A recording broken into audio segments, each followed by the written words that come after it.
I woke up frightened in complete darkness, my mind clouded with confusion and fear.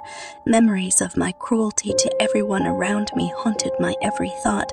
The faces of those I harmed, made fun of, and bullied replayed in my mind as I struggled to understand why I was trapped in this nightmarish box. Who had I wronged so deeply to warrant this horrifying fate? Was I really that bad of a person to deserve this?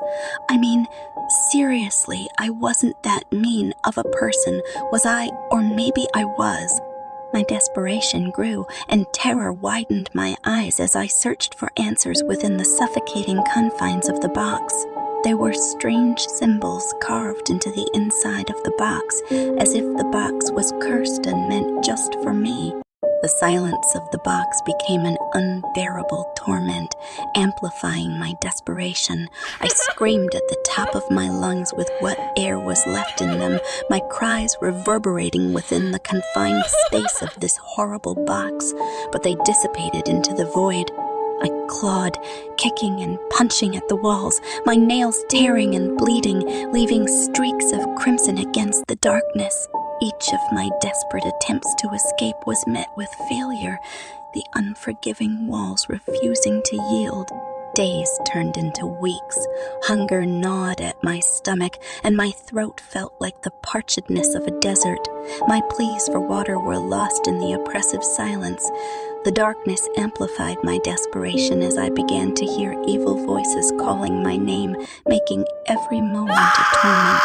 My weakened pleas for rescue were swallowed by the void, leaving me to wither away in agony. My voice trembled and panicked as I began to apologize, my words swallowed, almost choking by the emptiness around me. Tears streamed down my face as I begged for forgiveness, my pleas echoing off the walls, unheard by any compassionate ears.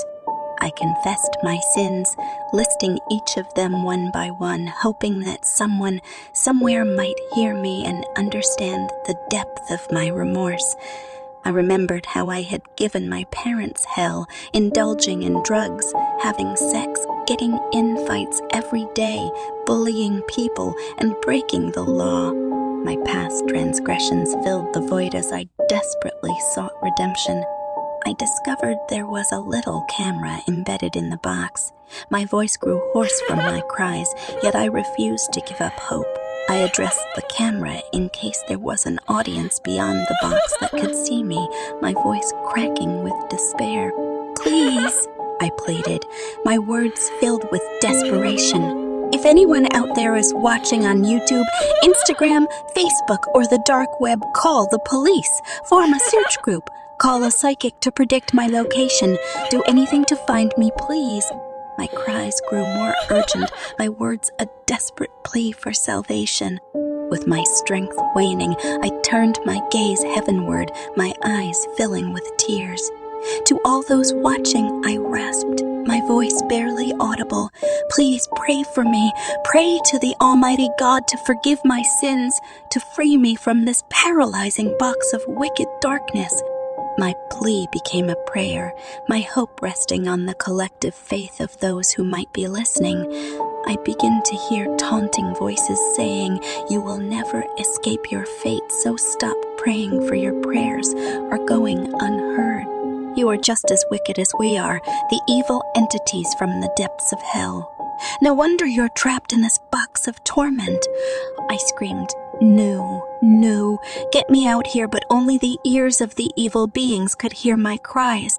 In the eerie silence, a beautiful angelic voice whispered in my ear, "I am Lucifer, the bright and morning star. I can free you from this box and trap your enemy in your place if you sign this contract in your blood to give me your soul when you die." I refused and said out loud in an angry voice, "Hell no, this is my fate. Go away, you mean devil. Go back to hell where you belong." Then Lucifer says to Jerissa, "How dare you refuse my generous offer to free you from this prison of a box? And just so you know, I caused you to do all of this. All the mean things you did and said were because of me." You open a door for me to come right in and destroy your life because of how mean and hateful you were to everyone around you. The once handsome devil transformed into his true evil, grotesque form of darkness, yelling at Jerissa with a demonic voice, saying this is your fate, and you will be possessed by 1,000 demons day and night until your death. As her possessed body sits trapped in the box of horror, torment and darkness set in, her body starts to distort and decay.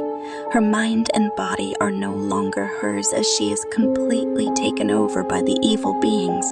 In the end, my desperate cries, pleas, and prayers hung in the air, a heartbreaking reminder of the consequences of my past actions. The darkness pressed in, but my flicker of hope remained, a fragile ember amid the encroaching shadows. My last plea to each of you watching: treat others how you want to be treated and never take anyone for granted.